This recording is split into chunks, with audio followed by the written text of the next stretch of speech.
دعا در حقیقت آپ کی محبتوں کا عطر ہے، آپ کی آرزوؤں کا ایسنس ہے۔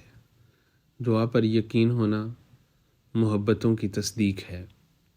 اگر کسی وجہ سے دعاؤں پر سے یقین اٹھ جائے تو سمجھ لیجئے کہ تعلق قلبی نہیں رہا، اس میں وہ گہرائی نہیں رہی۔ یقیناً آپ کا ذہن کسی غیر اللہ شے میں الجھ گیا۔ وہ آپ کے مسائل بھی ہو سکتے ہیں اور گناہ بھی۔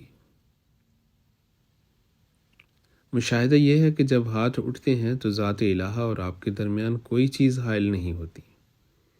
خدا نہ خواستہ سرکشی پچھلے قدم ہوں تو پردے حائل ہو جائیں گے۔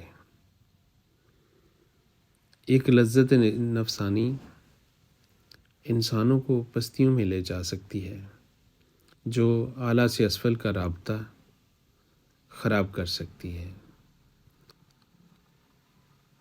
کوشش کیجئے کہ وہ پردہ، وہ تاریکی راستے میں نہ آئے، اور اس کے لیے توبہ جیسی نعمت عظمیٰ بھی عطا کی گئی ہے۔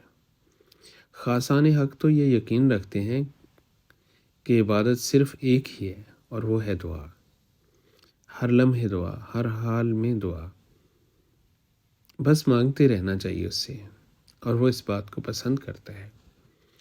آقا کریم صلی اللہ علیہ وسلم نے کبھی کسی کی بربادی نہیں مانگی۔ آپ نے ہمیشہ نصرت اور رہنمائی طلب کی۔ آپ بھی ان کی محبت میں بس یہ مانگا کریں، پھر نتیجے بہت اچھے ہوں گے۔